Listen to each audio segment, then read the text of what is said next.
Hello, and welcome to the Storied Arcs podcast. I am your co-host, Mike. And I'm your co-host, Alex. And today we are wrapping up our discussion of Unfollow with Volume 3 entitled Turn It Off. Yeah. And I really want to hit the ground running here. We used to be more disciplined about kind of doing a rating up front.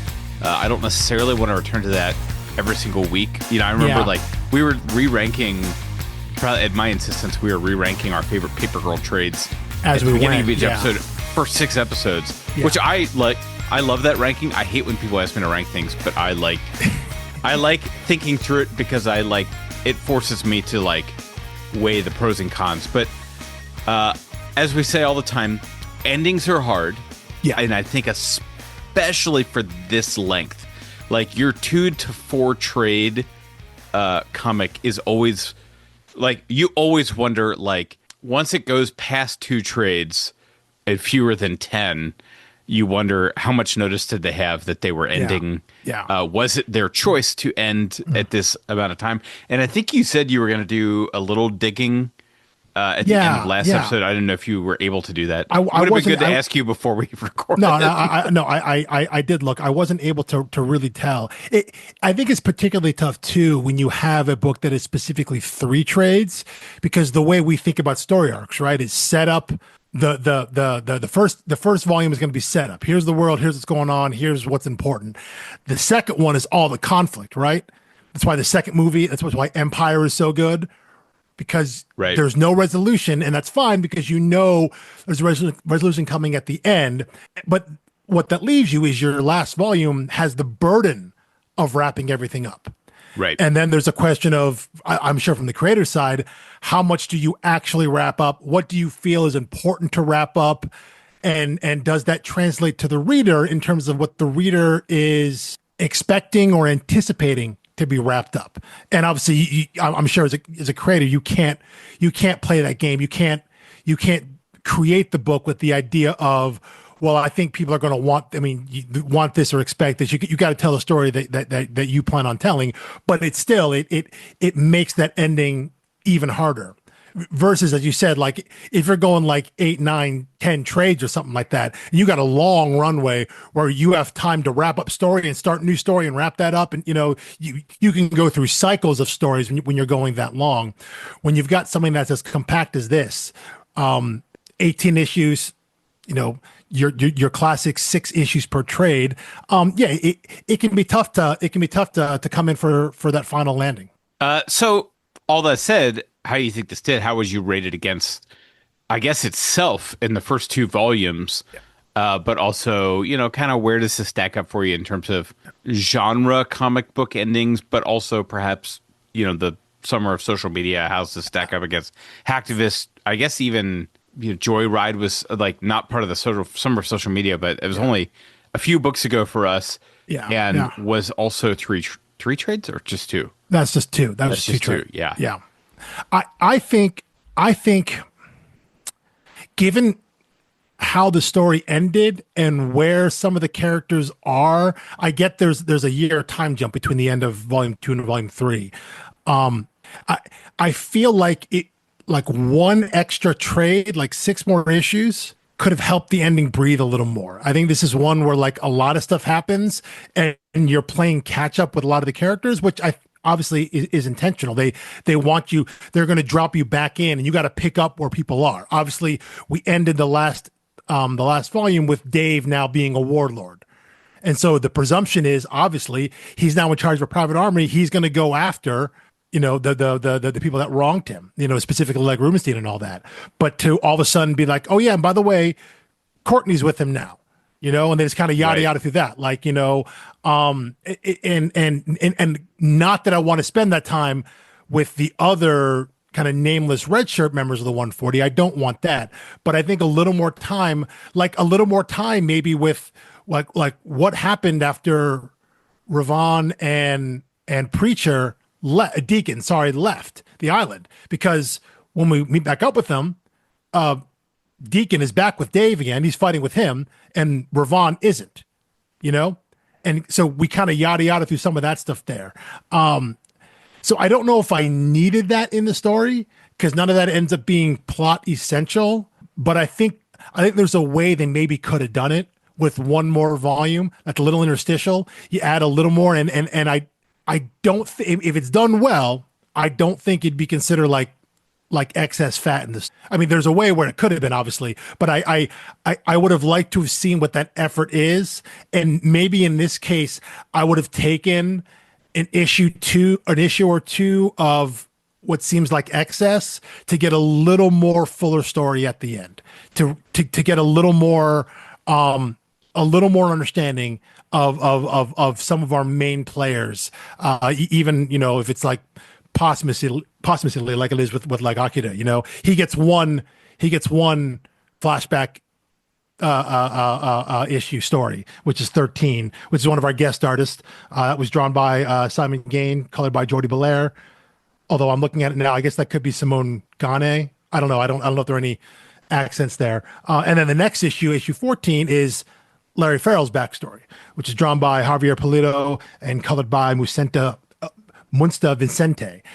So we get so of our last 6 issues, 2 of them are devoted flashback or backstory stories that's set up for what amounts to then basically just a 4-issue conclusion. You know what I'm saying there?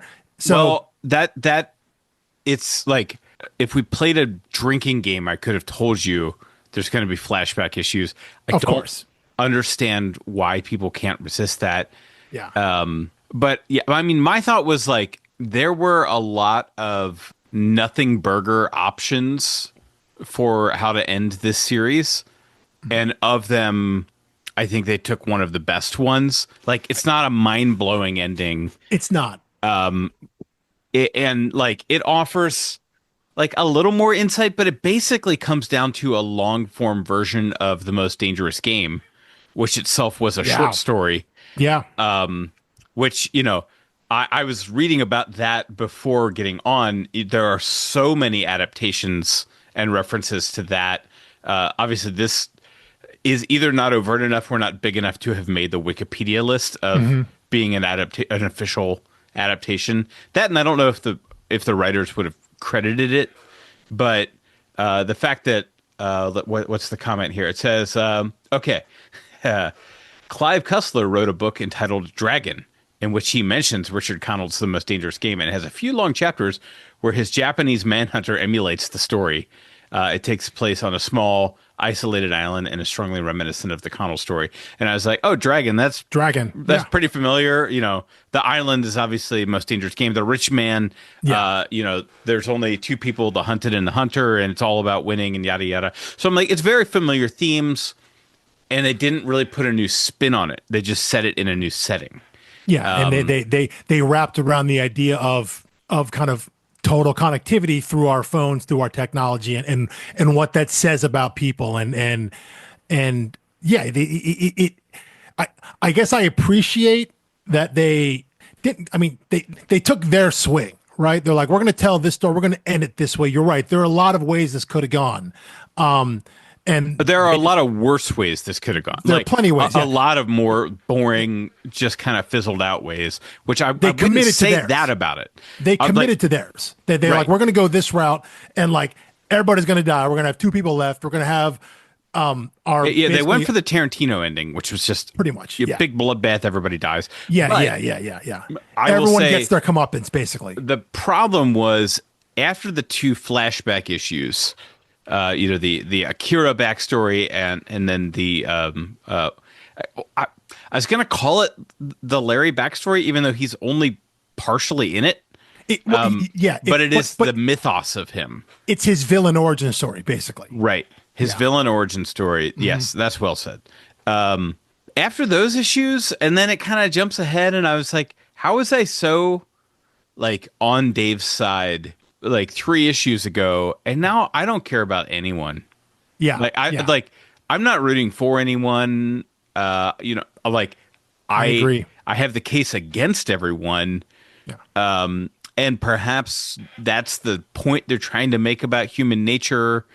It feels a little clunky what they were trying to say. So I think they tried to go for. It felt like they just like slammed the gas for like wrap up the story, kill everybody off, whittle it down, make our final point, and get out of here, rather than like let's keep following Dave and Courtney very closely and watch Yeah. them struggle through all of this, through like Yeah. the petty billionaire and Akira and all this other garbage. And then if they die, it's tragic and we're devastated. Or if they win, we're elated and happy that they won. Instead, they did this thing where it's like you had all this good faith with me and you just kind of squandered it. Like it's like you didn't care that I cared. And as you're saying that, it does kind of feel that maybe that was the point. Like the book is pretty nihilistic, of just like this is who humans are and this is the inevitable end. And Yeah. it's not about right or fair. It's not about either one of these philosophies, these competing philosophies, whether it's Akira's philosophy or it's Pharaoh's philosophy. It's not about one of those winning or losing at the end. Because what happens at the end, right? The internet gets turned back on. So like effectively nothing's solved. No, nothing has really changed Yeah, exactly. other than Exactly. no money is no money has changed hands really Yeah. because everybody involved is dead. Well, And you leave two people there, and by all accounts, Courtney is going to go live off like away from society. You know, so in theory, yeah. I was curious whether she would have taken the money with her or not because that's Good question, traceable. And it was very clear that she was like, I'm into an untraceable lifestyle now. That's what I want. Don't care. Got to this island. Cell phones don't work. Great. So to me, someone like that would have taken like liquid assets, whatever they can carry, whatever they think they'll need to live off of, and just happy to live off the grid and live, rather than, how much can I get away with? that's fair. And that does feel more consistent with where they took her character in this volume and what we see in kind of like her last bits of action there on the island with her and Dave and Farrell there. That does seem to track with where they leave off. So yeah, in the end, we're down with two, and we're left with effectively, as far as we know, two people that don't care or want the money. Right. So Which would have probably been surprising to Larry. Probably, yeah. I don't think he would have had a framework for understanding, like, people going through all of this and then just being like, "F it, I don't want the money." Well, yeah, I don't care if anyone gets the money, and I'm not going to get in the way of somebody else getting it, and I don't care if I get it. I think Larry just would not understand that because, the stupid thing is what totally changed his personality at the end is the dumbest, most petty thing that could possibly be, which was that he was like, "Oh, when I realized I wanted to live, I realized I want all my money." Yeah, It's like, this was mine. Yeah, this is what, like, really? Well, I mean, as you say, like, in that final confrontation when it's Larry, when he's talking with Dave and Courtney, he offers them like, I can give you it all, like let me live and you'll have all of it. And because in his mind, yeah, all of this happens because people want money, because they want what he has, because they have the same worldview of like, yeah, I want all the money, I want this, I want everything that comes with that, and both of them in that moment reject it. Right. So yeah, you're right. In terms of his worldview, he can't comprehend the idea that anyone would get to the end and then walk away. Right. Also, the continued stuff with the shared delusions of the mask and the leopard, but then having an actual leopard come in at the end. I was like, I feel like now we're like, we have metaphors and real things, and we're getting them crossed somehow. It just felt sloppy, a little, like, or maybe it was meant to be like people been, as they're thinking about the most dangerous game, they've been thinking in terms of like this apex predator in a jungle. Yeah. But then when a human is actually faced with an apex predator, you're just instantly dead. Yeah, maybe, it's like all our clever mind games. You meet a leopard, you're dead. Yeah, you're right. There probably is some larger metaphor there that was unexplored. I'm assuming it was never meant to be because it was never made explicit. So it was never made explicit, which may mean it just went over my head. It could be. I mean, yeah. That was a part that plus the mat like the sprinkling of the supernatural Right. that is throughout the book is the part that never sat with me even on my initial read when it first came out. That's one bit was like, okay, it seems like they're trying to go for something there, but that never interests me about the story. The part of the story that always interested me and then drew me in was the idea of that most dangerous game idea, the idea of what like base human nature is, what people are willing to do, people finding out what they're willing to do Right. in extreme circumstances, and viewing that through the lens specifically here of well, at the time was current day technology. And yeah, that bit like the mask speaking for people or on its own, while bits like that, it never drew me in. So the fact that they didn't explore, like they never explicitly said it, I appreciated that because then I felt like I could ignore it more. Yes, I felt that liberty as well because it was like I don't have to deal with this because Yeah, they're not dealing with it. exactly. Yeah, yeah. Which I think is a good choice because now it's open to interpretation and Hmm. it's headcanon. It's like, well, people are delusional because of fear, or there is actually some weird Or supernatural trauma. thing Yeah, exactly. happening. Yeah, there's something there they're seeing. Then yeah, and you can decide why they're listening to it, why they're not, whatever, why it appears at certain times, things of that nature. If it has meaning at all. Exactly. Or Yeah, maybe yeah. it doesn't. Who knows? So yeah. So I mean, it's like it's not that there's nothing here in this ending. It's just I famously am not a huge Tarantino fan. I feel like all of his I enjoy watching 80% of all of his movies. And I feel like his endings are just always so over the top. And it's his signature style. And either you love it or you don't. Mhm. And I just feel like he sets up all this interesting character development and tension and drama and then just And then everybody dies. and he just can't help himself. And it just goes everyone goes like uniformly crazy. And just like, I mean, I think another similar comp for this one, obviously very different intention, but what it has to say about human nature and character development is the Hateful Eight. I actually thought of that several times. I assume you saw that movie at some point. Okay. Yeah. Yeah. Yeah. But everyone dies. Yeah. Spoiler. Yeah. And you can go into that movie and keep watching, as we start to learn more and more about, one character or another character. It's like, oh, this guy was a Confederate soldier and this guy was yada, yada, yada. You find yourself starting to take sides, and it says more about you than it does about the movie because I don't think the movie has a vested interest in any of the characters because it kills them all. Because they all die. Yeah. It's not about they're not making. There's no So I statement think being made. Yeah. in a sense, I mean, that is my favorite Tarantino movie because I think it was so much about putting your bias as a viewer on display for you. I can see that.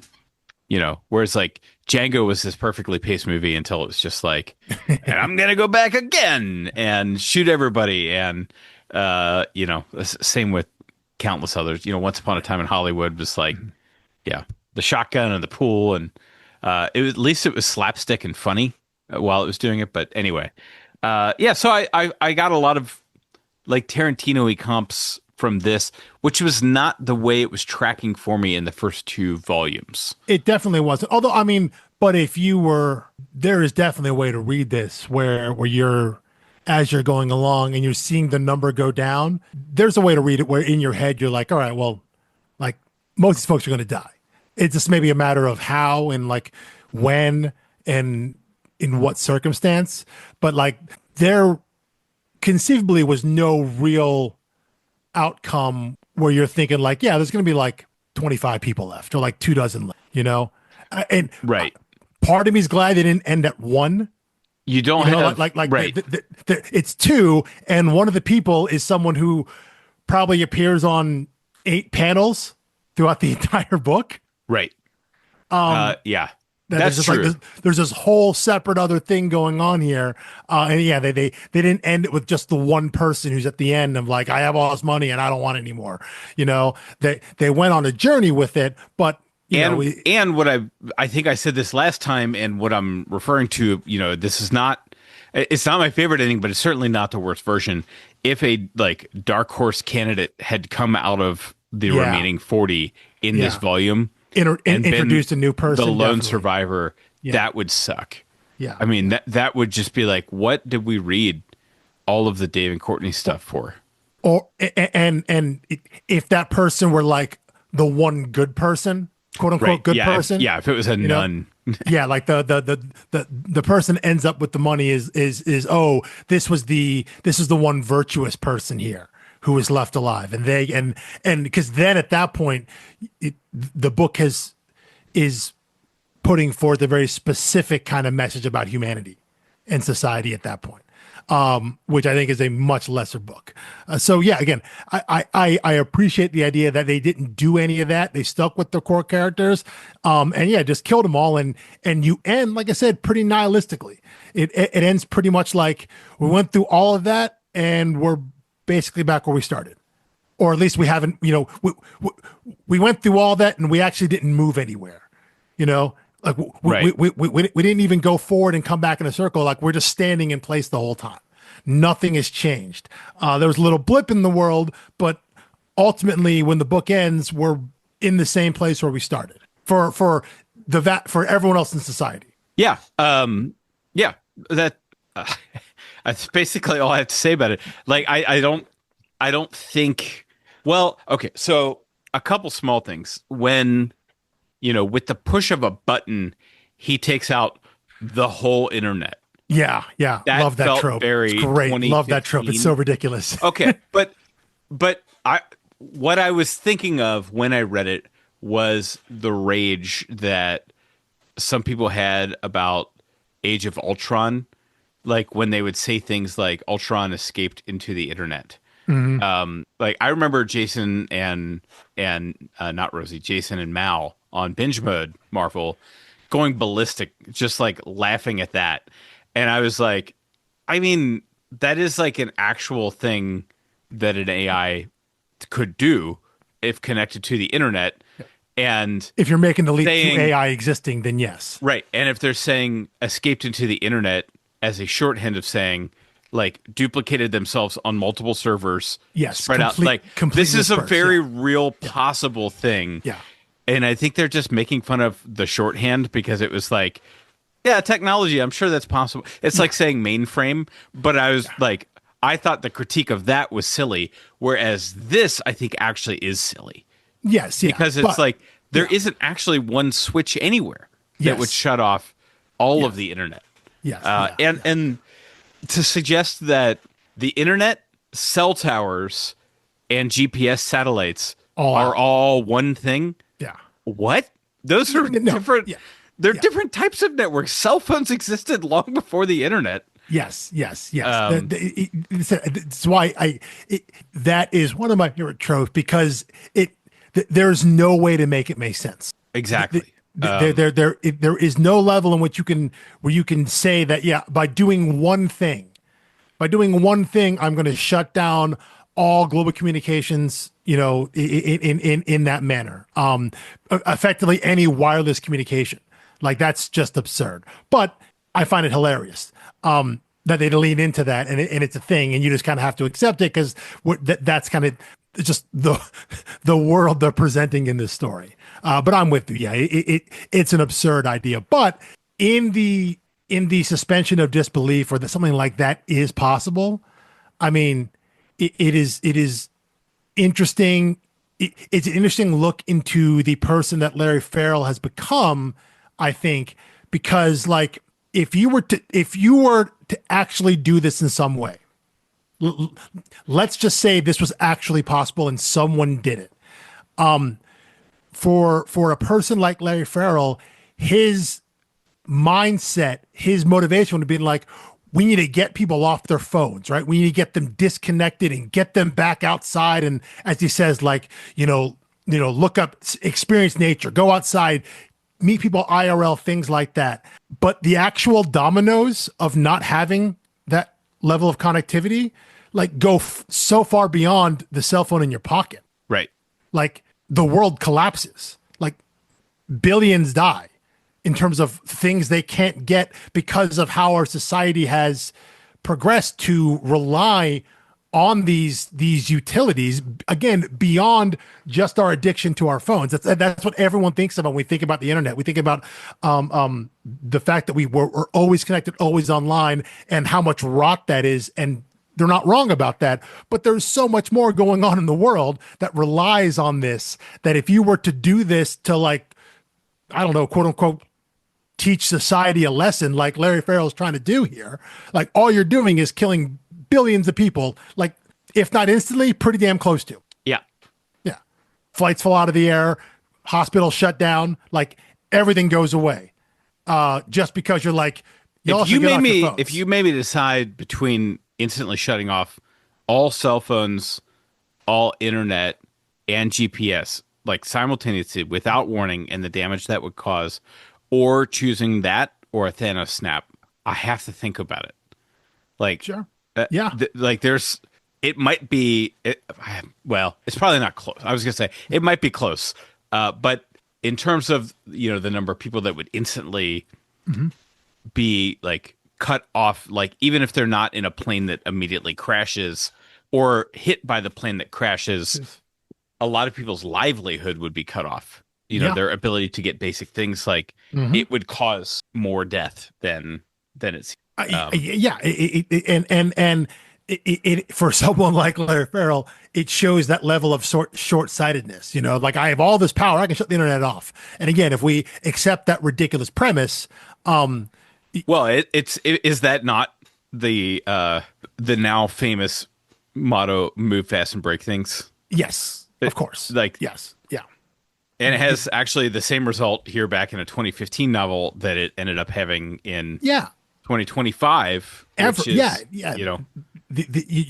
You're a disruptor. It's like, congrats. Like, that doesn't mean anything, you know? Well, yeah, the definitive take on what a disruptor is was in the movie The Glass Onion. Yeah, exactly. Yeah. It was like Dave Bautista's character. Yeah. Like, or what's their name? Any of them. Yeah, Goldie Hawn's daughter. Like, she was just the worst. Yeah, Kate Hudson. Yeah. Kate Hudson. Yeah, no. Wow. Wow. How old do I sound referring to her? Yeah. Not by her name. But Goldie Hawn, yeah. Yeah. Yeah. Because both of them are older than me. Yeah. Anyway. But I think I'm flipping back through, and I reference that scene where, I guess at this point, current day Larry Farrell gives his manifesto, and it's again, it's so interesting to me that once again we go back to touching on real life incidents, and in that scene, he's like walking on a cliffside, and like animals are coming to him like some ridiculous nature Jesus, whatever, but. Yeah. But in that moment, he again specifically calls out, he says, the revolutions of the Arab Spring were my Messiah moment, and it's interesting to have this character be like, because, in this world, the Larry Farrell character literally created social media. Like, it wasn't like he created the thing that like, the way they present it is that, like, he invented the entire idea and the platform for it and controls all of it, which again is a fairly absurd idea, but it's like they're just consolidating it all into one person. That's fine, whatever. But for him to for them to give him this moment of, like, in that moment, I was like, yeah, I did it. I saved the world, and have him admit that he felt that way, that I did the thing that everyone, that everyone would want to do. And then him immediately being like, well, but the oppressors learned quickly. They learned they could use this media well. They could flip it on its head. And then it goes into the idea of, well, now, because of that, it's just a constant barrage of news. What's true, what's fake? You have no idea now. So by giving people what he thought were the tools of their freedom, just led to more oppression in his mind, the way he's looking at it. So he's come to this point of, like, I did this thing that I thought was going to save the world, but now it looks like I ruined it. So what I'm going to do is I'm going to take it all away, because I wasn't the Messiah that I thought I was. And so, hell with everybody else. Right. Which is, a different way that a tech billionaire can decide to destroy the world. Yeah. And honestly, like, I think this is the darkest one we've read yet, because this is the most unvarnished look we've had at like what being a billionaire and a social media influencer leader Yeah, would yeah. do to you Well, after a few years. but I still think though this is still in reference to our current day world now. For for all for as screwed up as Larry Farrell is, he does have a level of self awareness that our current day tech billionaires don't have. He is the one being like, you know what? I want this money. I'm the one in charge. I'm doing this for me. There's he's at a point where he has no there's at the end there's no facade there. He's laying it out. I thought I did a great thing. Turns out I didn't. So you know what? Everybody's got to pay for it because humanity ruined the thing that I gave them. There's no artifice there of him pretending to be a good person or anything like that. He's not at this point not trying to save the world or anything. He's just trying to prove a point that he was right. Right. Well, but it's also that like little bit of self-fulfilling prophecy, like Sure. he's trying to prove he's right by manipulating By reality tipping and the scale. making Yeah. right. Yeah. Yeah. His Yeah. thumb is Yeah. very much on the scale. Yeah. Yeah. In a way, he's trying to show that he maybe he's no different than anybody else. Anybody in their situation would do what I did. Which With all is this money. very 2008 Joker, Yeah. Oh yeah. Yeah. that Yeah. was like, um, People at their base are the same. They're all animals. They're all fit. and Batman has the big speech about how like this city just proved to you that, Yeah. Yeah. with Right. the whole The scene with two-boat thing. exactly the prison boat and the passenger boat. Yeah. Yeah. Yeah. And you get to see very briefly the genuine shock on the Joker's face that Yeah. like It you didn't had a work. moment of questioning like, wait, is my assessment of reality correct? Yeah. Yeah. From someone who's just so pot committed Yeah. to their ideal. Yeah. Yeah. Yeah. But yeah. but again, so so- anyway, that like, and I guess I was sad that Larry never had that moment of like I think a crazy good version of this book would have been one of the 140 he picks because of sloppy work from an assistant or something like that. He accidentally picks a good person who happens to have the same name as someone he meant to, and Ah. he is confronted with their goodness and has to say, in order for my hypothesis to be correct, I have to corrupt them. But then it kind of becomes like a trading places thing. Little bit. Like, Little bit. We're gonna do this to prove ourselves right over a $5 bet or whatever. And then it was $1 actually. It was $1, but it was $1. But then that goes back to what we were saying earlier. The idea of if you put the one truly good person in there, now your book is a statement about something much larger. Now you're actually commenting on what this game is about and what the nature of humanity is. That it becomes a more hopeful book that like, yeah, the good person, the one good person out of the 140 people is the one that quote unquote wins at the end, and you're making a larger statement about humanity versus what the book is more about, which is like, nah, man, everyone's just screwed, Yeah. I will say though, you mentioned, I'm with you that having a moment of realization for Farrell at the end would have been nice. I do think he gets a small moment. The moment like after like the first jaguar bite and he turns back to Dave and Courtney and he's basically like, save me. And they're just like, nah, peace out. We're just going to watch you die here. I think that's his one moment of like, nope, I misread the situation. Maybe I'm wrong about this, Right. Yes. Well, yes. There is I misread the overplayed situation. his hand. He overplayed his hand. Right there. Yes. Yeah. Yes. Yes. Yeah. That was the realization, not I was wrong about humanity. Yeah, Which yeah, okay, yeah, perhaps that's it's too right. heavy-handed for me Maybe to so. want that. Maybe, Because yeah. like, do I want to name people by name? Yes. There is late now. nothing. There is nothing in this world that could convince Elon Musk that he is wrong about the world. Yes. Like, and not just Elon Musk, Jeff Bezos. Pick your billionaire. Zuckerberg. All of them, Zuckerberg. yes. All Yeah. of them. But I was thinking of Musk in particular because of Doge, and it was like, there's all this government waste. I'm going to be able to cut $1 trillion out of the budget. He goes there, cuts not nearly as much money as he expected because it turns out there's actually not that much to cut. And then what he did cut has had disastrous results immediately. Yeah. And he has still, and then he just walked away Yep. completely unfazed. Mhm. Same rhetoric, same talking points, same, government waste, yada, yada, like threatening to do something to someone about passing the new budget, even though the whole thing about trimming the budget was his job that he walked away from. And it's just like, yeah, clearly no information will change this man's point of view. Yeah. And his point of view actually was never based on information Yeah. Yeah. because the information changed and his view didn't. Yeah, none of it is formed by any basis of reality. So I think in that way, Farrell is more similar to the way we see these tech billionaires now, which is in direct opposition to what we saw in hacktivists. You Right. know, those guys are also very much, you're not going to change their minds, but again, they're presented as being on the side of good. They were always presented as being righteous, and they admit they made mistakes. They didn't do things right. They saw the consequences, but ultimately, that book ends with being like those guys are still on the right path. And You they know? took responsibility and they like Yeah, did yeah, things differently. yeah. But they're still the good guys. You Right. know, you can't tell them that what they're doing is wrong because they are the good guys. They are trying to help people, and every time they're presented with that, it is we're doing this for a greater good, and that's the end result you get to.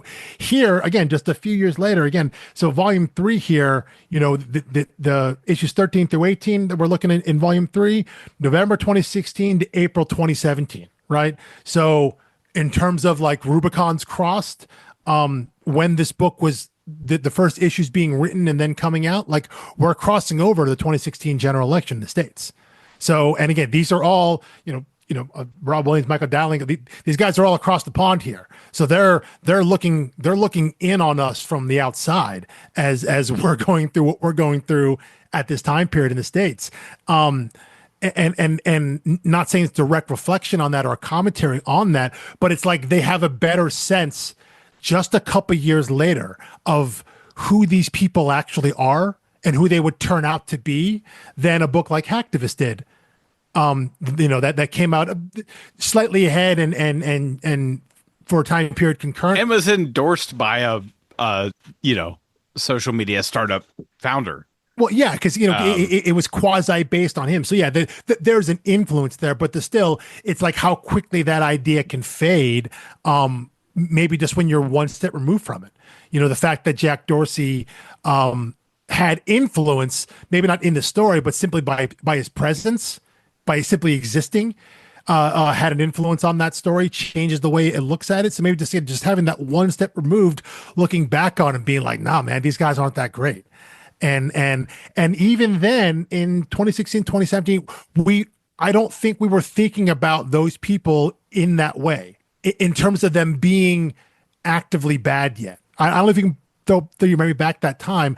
I recall at this point still thinking about tech billionaires in a way of being detached and aloof of the world, like they're not solving problems of the world because they're not connected to it versus now, which is they're not solving the problems of the world because they're trying to push some other agenda that creates more problems for other people, but less problems for them. Right. Like it moves from a detached view of the world to active destruction. And here we are seeing that in late 2016, early 2017, a book about a social media mogul who is like actively trying to push something on society to reveal something about itself. In this case, he's trying to reveal a negative side of society. I don't know if I don't recall at least thinking of those tech moguls in the way at the time. Do you? Can you call back at that point? We knew that social media had an effect on the world and what the effect it was having on the world, but I don't know if we thought about it being an active threat. It was more like, well, they're just letting things go and not checking things. Am I misremembering that in 2016? No. In Okay. fact, I even being what I consider a progressive person had very mixed feelings about the idea of controlling speech on social media.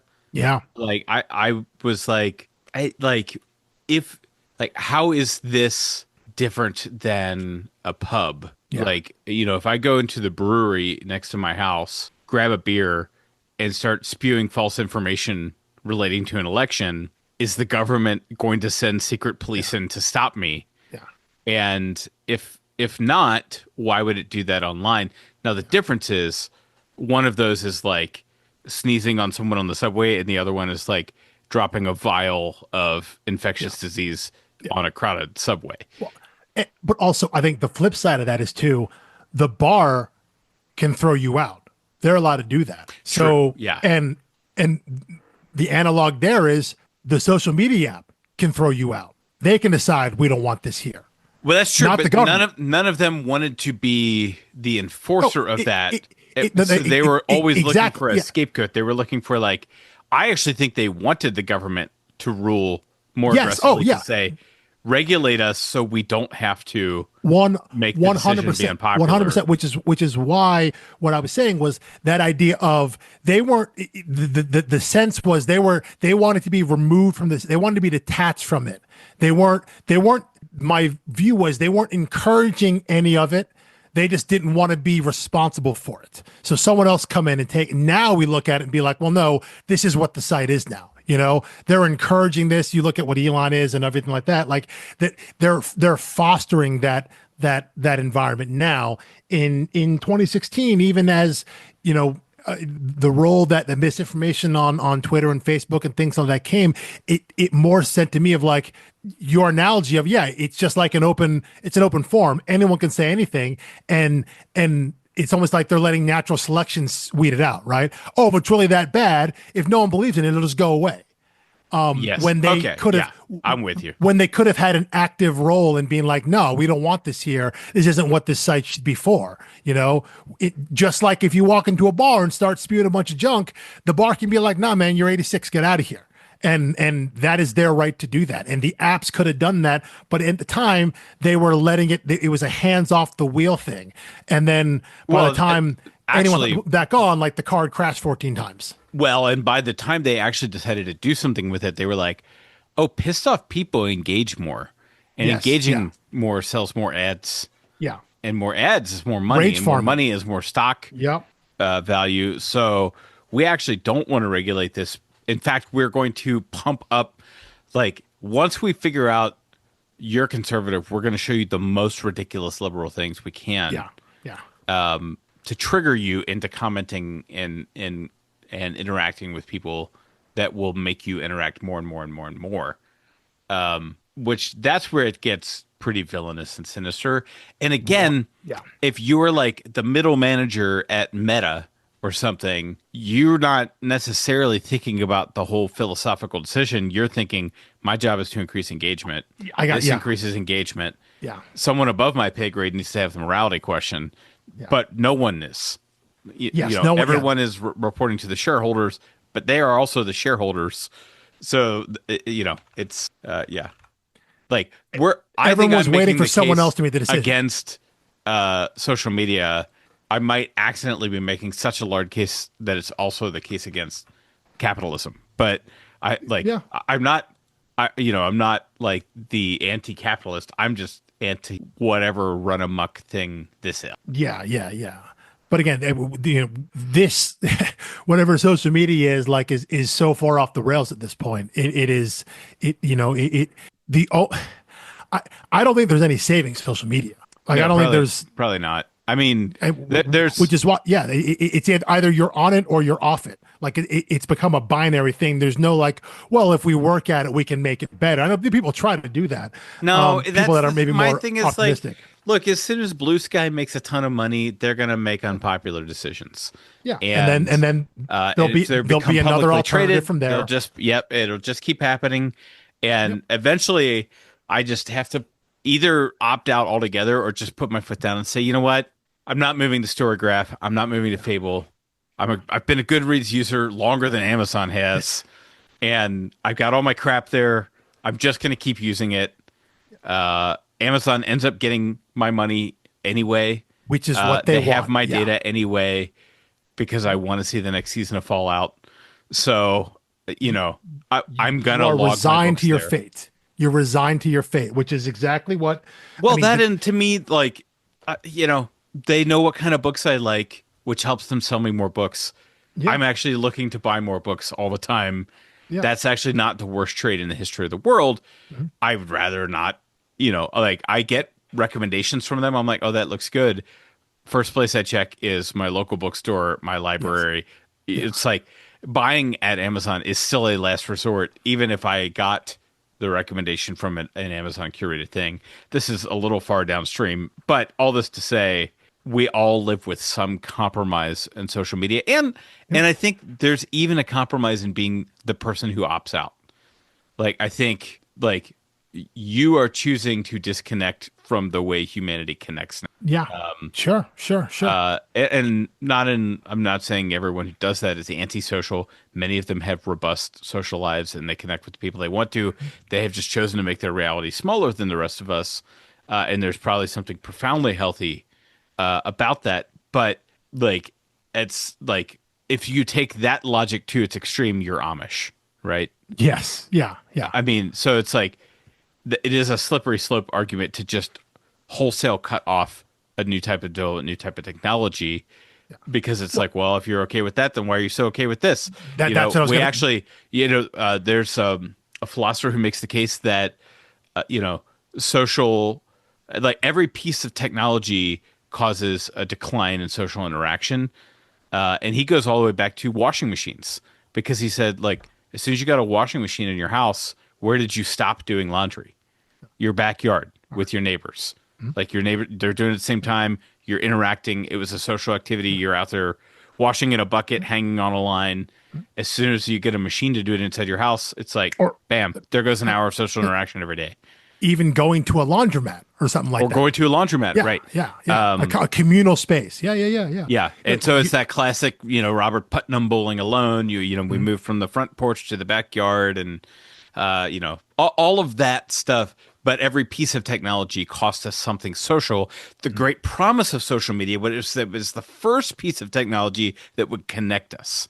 Yeah. And I think that's what's so painful about the books we're reading this summer is we're seeing the failure of that promise to deliver. Yeah, and Because I think what it yeah. promised was something we badly needed. Yeah. Oh, and to go back to that scene there that of Larry Farrell's big monologue, in a way, seeing both this book and in Hacktivist, it worked for a moment there. Oh, yeah. It worked, and we saw in big ways like they keep books keep going back to the Arab revolutions in 2011. It worked in big ways, and also it worked in a lot of small ways for people in terms of finding and curating communities. I said there are people that I have met online and have met in real life, and they are friends of mine who we now no longer have to rely on social media. But like you create, like it brought people together in that way. It totally worked, and then it all went to hell. And that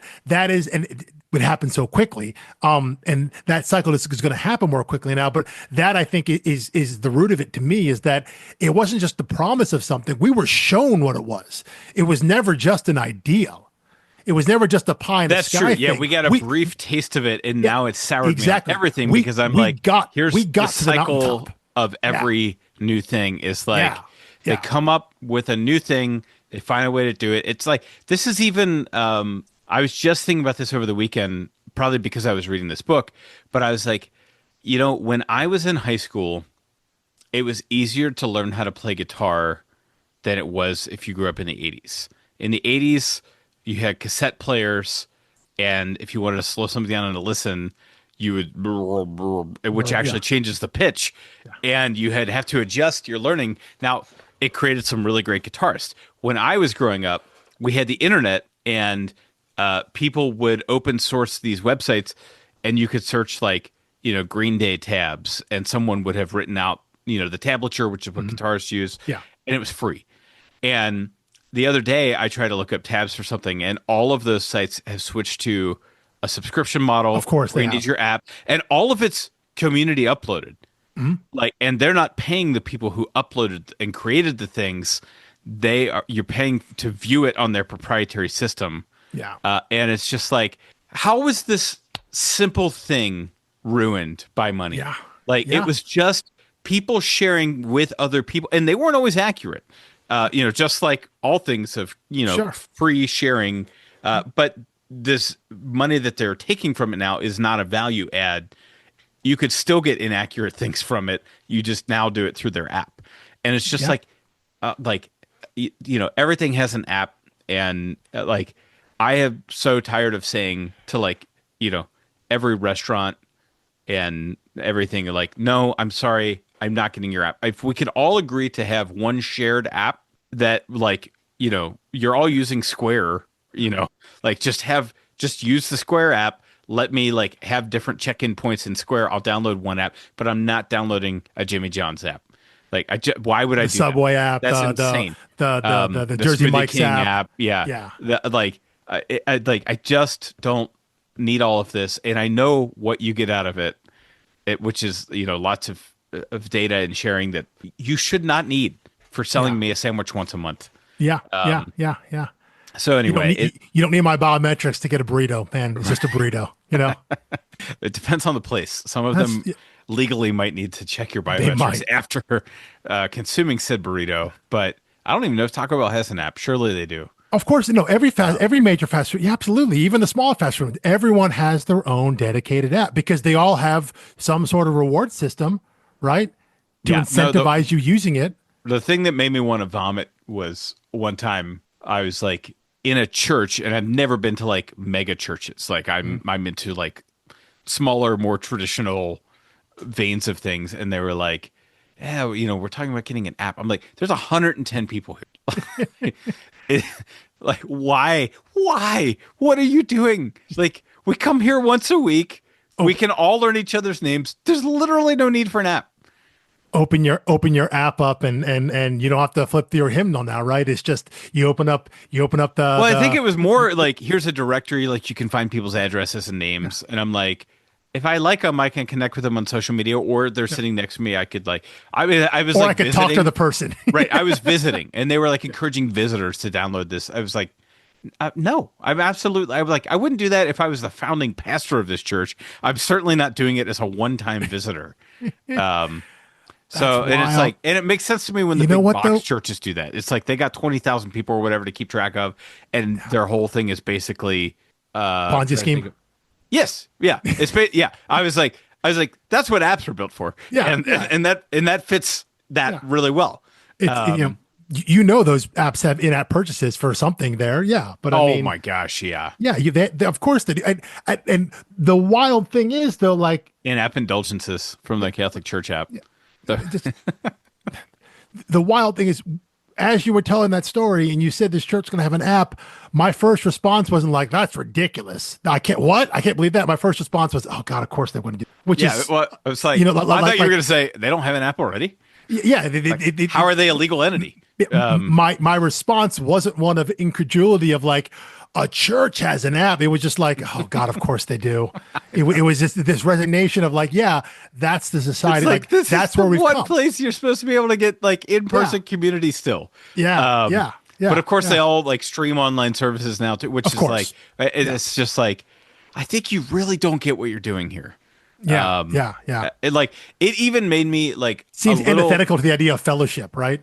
right. Well, that and like, and some things like I get it. And so like I have very mixed feelings about like the Cincinnati Symphony streaming on YouTube. That said, I watch them because I want to support them, and I don't have, I've got a toddler and a baby on the way. I can't get to the symphony as much as I would like. So I try to turn it on just to boost their viewership in case that gets some sponsorship money or anything like that. That and I like seeing it.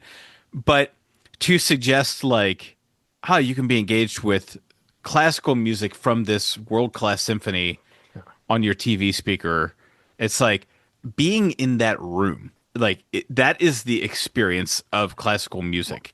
Like feeling the vibrations in the floor, the reverberation off of the wall. That's the experience. And like trying to turn everything into an app and an online version is like diminishing that, and like sitting next to people and watching other people's reactions. And I was just having a similar conversation this over the weekend about live theater. I'm a huge live. I love musicals. Whenever I get a chance to, I love to see live musical theater. And a buddy of mine, him and his wife, were like just like literally like just getting into watching it. They're like, "This stuff's really great. It's really a fun time." And I was like, "Yeah, I've been saying that for the 30 years I've known you. We've known each other."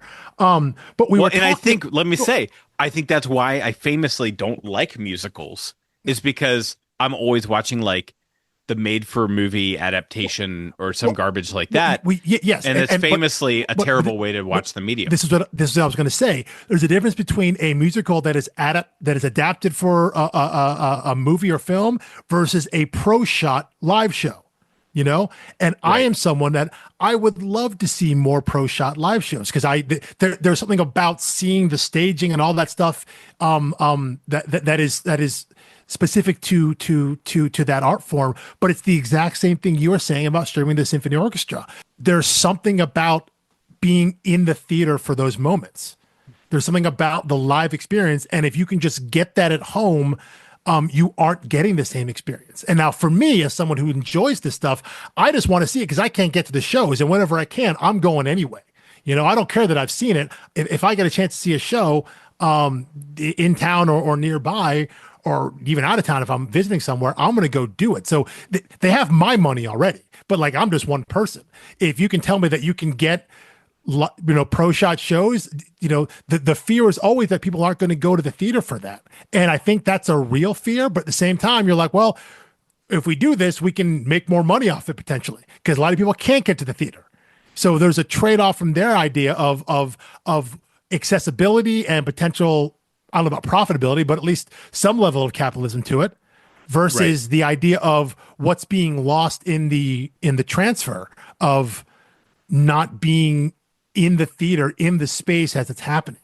There is there's a magic to that, whether it's live music, live performance, whatever it is. And for all that to be commodified because that's the only way that anybody thinks to monetize anything is to increase accessibility through online streaming or an app or whatever like that. Like it's kind of it's pretty depressing.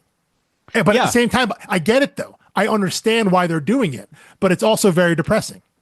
Well, and it started with sports, right? It was like Of course, yeah. they started televising sports, Yes. Yeah. Yeah. and people say, well, like I will now even say 99% of the time I prefer the experience of sitting on my couch watching the TV because I'm an old crusty man now. But my gosh, I did not miss a college football game for 20 seasons. Yeah. And I loved going. I loved the experience, loved the crowd noise, and feeling like you had an impact on the thing rather than yelling at a TV. And, That was the and argument back in the but day. so many people now will tell you, "Oh, it doesn't matter," and I'm like, "Oh, really?" And this is a very Cincinnati specific thing. But like, if a boomer tells you, like, "Oh, you don't need to go to the game anymore," it's just the TVs are so good now. I'm like, "Oh yeah, were you at the Freezer Bowl, 1983 or whatever that was?" Because famously, there are about 250,000 Cincinnatians who claim to be there Yep. when there were 36,000 in attendance. Yep. Like Yep. everyone wants the street cred of having been there. Everyone And I'm was like, there. Yeah. but wasn't it better on TV Yeah. with a warm fire in the fireplace Yeah. and not Yeah. having to amputate a toe? Yeah. No. It's the coldest, still the coldest game in NFL history, right? Yeah. When you factor in wind chill, yes. Yeah. Yeah. Yeah. It wasn't cold as absolute like Yeah, yeah. real temperature, but yeah, when we factor in wind chill, it was the coldest game. But yeah, there is something about that, and the idea that we've gone so far around the bend. But again, like hasn't hurt sports though, because now all their money comes from television. Now it doesn't matter if anyone shows up in the stadium. NFL games obviously still sell out every week. But like the money that owners get, the league gets from like gate revenue is nothing because they get all their money from the television contracts because they literally have contracts with every television network. They sell a piece of their product to everybody. So that's where all the money is. So Right. they're not dependent on the live experience anymore. They don't need that because they've moved so far beyond it now. And that's just where we've ended up in society with things that in the desire or the want to commodify everything. We all have devices in our homes and in our hands, literally, that makes that easier than ever. Yeah. Everything can be Okay, in that. Everything can be streamed. we've gone a little far afield. A However, little I bit, think yeah. still tangentially on topic, but where we want to land the plane today, and I think we've already, kind of contrasted with hacktivist. A little bit, yeah. Any other broad stroke, like how quickly from 2014 to Yeah. 2015, like a series that started in 2014 versus one that started in 2015. Yeah. Granted, one that started in 2015 but went 18 issues, Yes. Yeah. which would be right through the 2016 election. Yeah. This volume spanned the 2016 election, basically. It's interesting. I think the overall theme, the kind of hopeful fable of hacktivists, I think is still resonant and still good. The presentation of that being through our tech billionaires being the good guys, that still falls flat to me. But the theme, the overall theme, I think is still hopeful and worthwhile to think about. Unfollow, I think, has a more, at least from a 2025 viewpoint, has a more accurate and representational view of who the tech billionaire is.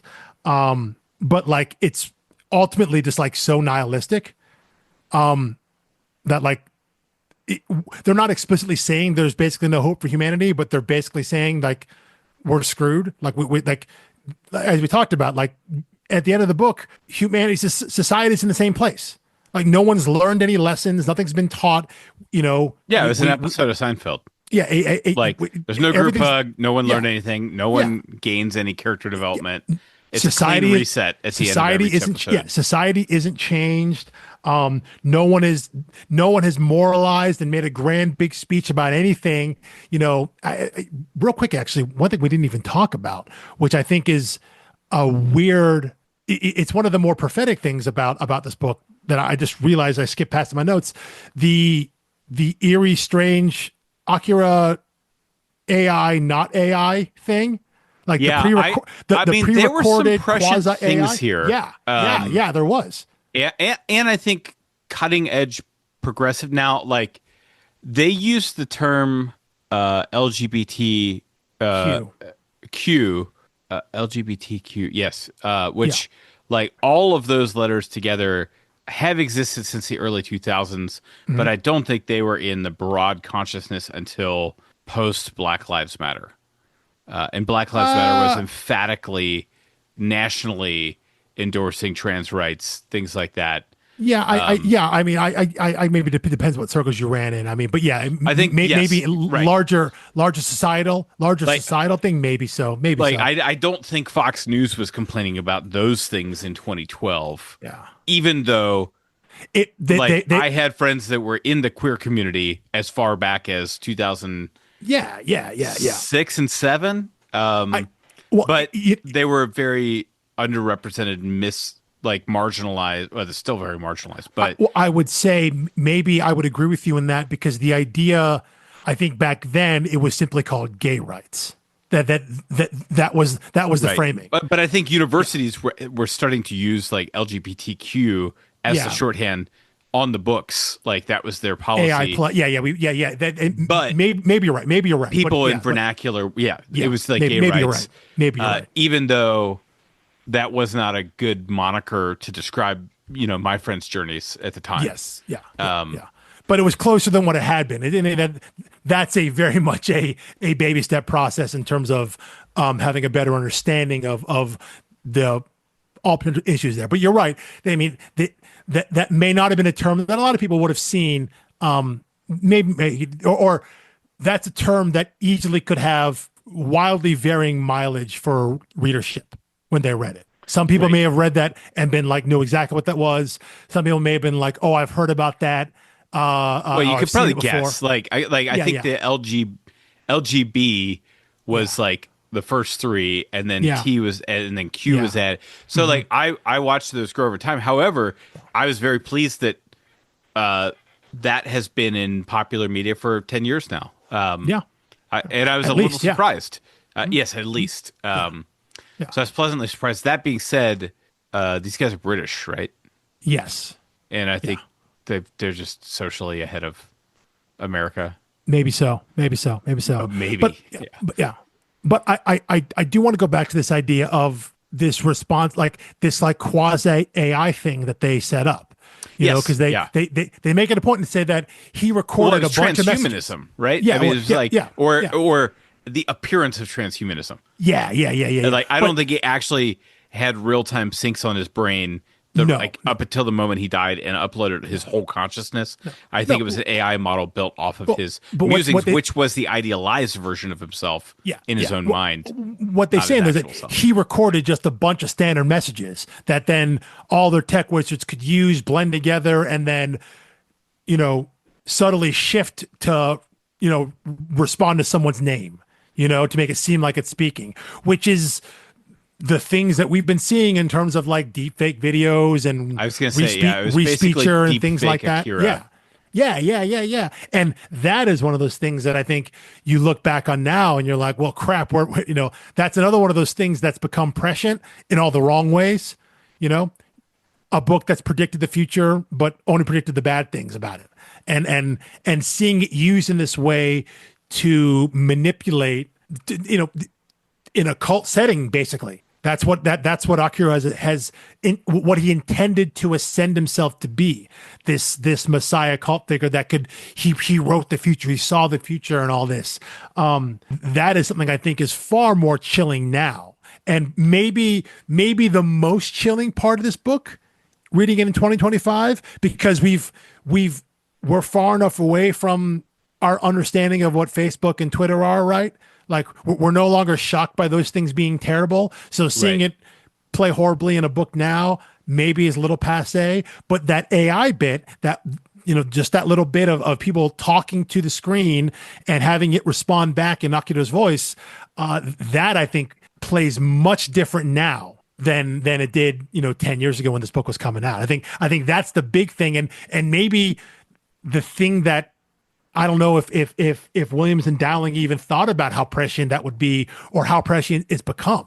I'm sure they look back on it well, I say and now, but yeah, in the moment at the thinking that time, that would be the yeah. thing. That would be the thing that would be the biggest point of contention now, 10 years after the book comes out. That's an interesting point. Yeah. Yeah. Yes, because I was thinking this would be, well, when was the movie Her? 2014. It's like it was right around this time where it was like, oh, that was, it was so prescient. And oh, 2013. Wow. 2013. Wow. Yeah. Yes. That was well ahead of its time, yet was on the cutting edge of plausibility. Yeah. It was like, oh, that's where it could go if we ever had like a real-time chatbot, which, that's decades away. It's like, yeah. Well, it was one remove decade the away. S. Yeah. Yeah. It was one decade away. Yeah. Yeah. Well, that and someone watched Her and was like, yeah. Yes. we got to get there faster. It's like, you missed the point, my friend. Took the wrong lessons from that movie. But so you take an idea like that, the real-time chatbot basically, and what they've done here with Akira is now, again, that adding the video element of it, right? Again, the idea that we went through about deepfakes and generative AI and things of that nature, and how much like that version of Akira now can exist. You take someone, you load up their speech, into a model, and you can have hologram Tupac talking back to you. Right. You can do that now. We have reached a point where that's a thing.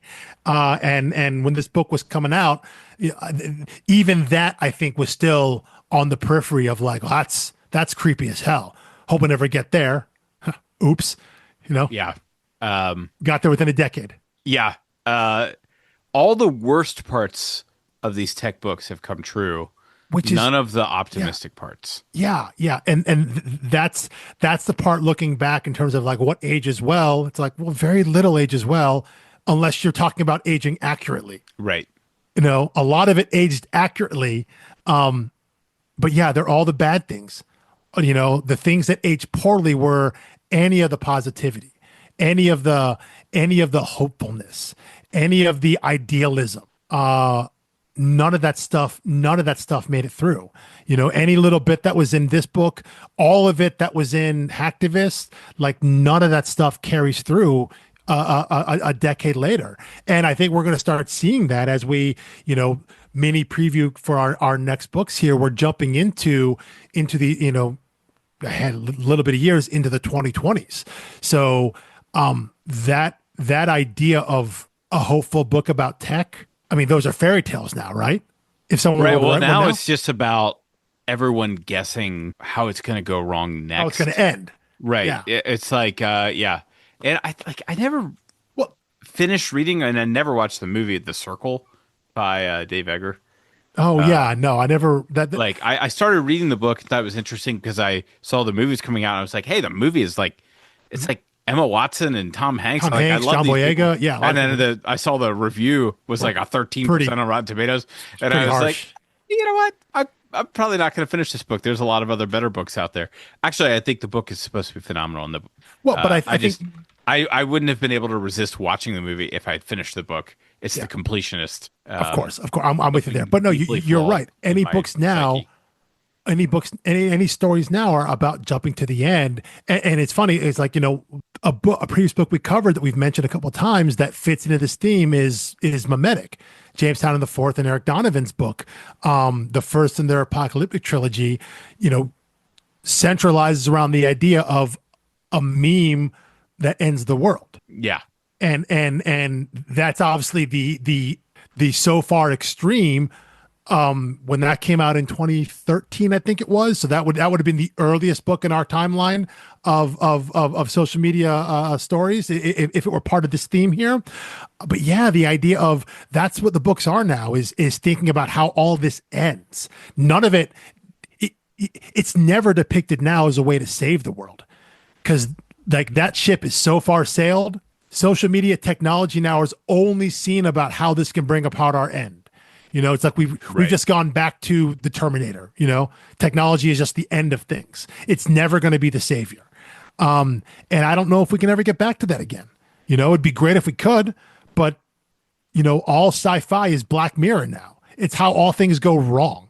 Right. Which, like, and I think now, and I'm not talking about this book because 2015, I think they were still kind of ahead of the curve.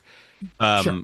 But now, I mean, it kind of comes back to a quote from the new Superman movie, which I think we're recording far enough out that's spoiler warning, but also it's just one quote. Yeah. But I think if someone were to write like a reclaimed vision of what social media could be, like a positive book about social media, not one that's naive, but one that is positive, like, look, I see all the damage done, but I still see what this could be. That would be the punk rock now. Like, and I Yeah. think, and I think all of these people think they're punk rock for like calling out social. It's like, yeah, everyone knows it's crap. Yeah. Like even the people who are like addicted to it and use it 8 hours a day Complain about it. complain about it. Like everyone knows it's bad. You don't get points in 2025 for writing a negative book about social media or the people who run social media. It's very true. Very And true. I think we'll be bumping up against that with thumbs and mindset of like, when's the cutoff point of Yeah, like yeah. when it's okay to complain about this? And That's I'm not definitely- bashing those books before we read them, But- but I like both of those books. But I think that's definitely something to keep in mind as we jump forward into these next books. I said there's a decent gap there, from when Unfollow ends here in 2017 to when Thumbs is, which I think was real quick here, 2001. 19? Hold on here. Oh, really? No. Okay. I was thinking it was 2019. It was 2019. Okay, you're right. It was 2019. Thank you. You got me on that one. So, but still, we got a big jump there. That's a 2-year jump. A lot of stuff happened there. But I think that's a good thing to keep in mind of like, when is that cutoff? And will we reach a point when a book about social media where just how evil it is just so rote and boring that, yeah, it gets dismissed. And you're right. The idea of let's try and reclaim this. Let's acknowledge what's terrible about it, but remember that there's something in here that if people just tried, maybe it could be good again. And Well, maybe and you're it right. could be like maybe that's the transgressive book. Maybe that's the one that the makes it down. transgressive book would be Yeah. like the users with a conscience revolt. Yeah, Not yeah. waiting on the billionaires to deliver a product Yeah. they have no financial incentive to deliver, Yeah. but people just saying, we are going to use this tool the way we intend it to function, not the Yeah. way you do. Like Yeah. you can scramble our timelines and remove things out of order and insert ads, And but throw we ads found a everywhere. way to Yeah. fight back and communicate with each other through this tool for free. And we've made it what we need it to be rather than what you intend it to be. Like to me, that would be a very, very interesting book that I don't think has been written yet. And honestly, might not make it past the pitch room. Like, And I that's think they might be like, we don't want to sound naive. Bambi-esque. Yeah. Yeah, yeah. Maybe that's a book that if it came out now would be ahead of its time, right? But maybe in 5 years, maybe hopefully, if a book like that came out, people would look at it and be like, yeah, you know what, and maybe it's one of those books that it takes a younger generation, someone who has been steeped in all of this and hasn't Someone seen who the has no cycles. memory of what it could have been. Yeah, yeah, And yeah. they have a Maybe, new vision of where it's born yeah. again. which is the vision we had. Yeah, maybe that's what it takes. Maybe it takes a cycle like that, which is depressing in its own right, because that means that that story and that viewpoint is maybe several years away. But now that you said it out loud, I could totally see that happening at some point, because it's not going anywhere. Social media, it's going to be around, and we're going to keep complaining about it. So eventually, maybe, hopefully, the ground is fertile enough for that kind of story, for someone to come around and be like, let's throw a curveball into this. And that curveball is actually just what it was for us 10, 15 years ago when it first started. Yeah, That'd except someone who's never actually tasted it. Yes, Whereas yes, you and I have yes. tasted it. Yes. And I think even if something came back around that was that, would our jaded 20 years in between allow us to enjoy it again? Could we accept? Yeah. I don't know. But you know what? I would love to find out. Yes. Yeah. I would love to read that book and find out. Right. Yeah. Well, that's somebody said that to me recently. They're like, I just keep waiting for, God or the universe or whoever to just say, for his next challenge, I'm going to see what he could do with, what having a lot of money would really do to him. Yeah. It's like, just like, let that be my test for once. Yeah, like, yeah. I'd like to fail upward. It's like, I can't guarantee I'd be a good person, but I'd have a different set of problems than everyone else I know. Yeah. And Yeah. Well, that listen, would be fun. Yeah, you're right. Would I be a good person? I don't know, but that's the whole point. I know what Well, we've I am already now. seen what I can be without it. Yeah, exactly. Exactly. Yeah. So at So, least it's an open just for the question, sake of variety. Yeah. just to mix it up some. Yeah. Just for, But, for narratival change. I would like to see that book. I would like to see someone attempt it, to take that swing. You just referenced the new Superman movie, which, as you're recording this, has just come out. That is what that movie attempts to do. It attempts to be an earnest movie set in a cynical world, released into a cynical world. And I think it mostly succeeds. So maybe there's still hope for it. Maybe we need Superman to save social media. Maybe that's what we need. Yeah, we literally do. Yeah, maybe we do. And anyway, all of this to say, we're still having fun with social media summer, but it's as bleak as we thought it would be. Very it's much just so. going to get darker. Yep, it is. The closer we get to present time. But we're still baby steps there. We still have one more pre-COVID book. The Trade for Thumbs came out in January 2020. I know. Yeah. So and next week will be our intro to Thumbs, which will be a little shorter because we kind of set up the whole social media framework. So I think it is a shorter, like 30-minute episode. And then the following week, we will do a full discussion of Thumbs, which I think is 6 substantially sized issues. Pretty good size issues. Yeah. So obviously it's a bit more of a read, but you'll have a later week next week. Yeah, but we still want to give Sean Lewis and Hayden Sherman their due. Yeah. But yeah, we'll get into that, and then in 2 weeks we'll be back to dive into Thumbs, and God, I didn't even think about it in terms of that's still the pre-COVID book, and that's just that melted my brain just as soon as you said that. Oh, not in a fun, blew my mind. No, yeah, in the bad the worst kind of way. Brain that way, but we're inching our way closer. Yeah, we'll persevere. Anyway, thank you for listening. Find us all the places, storiedarcs.com, and we will see you next week. Peace.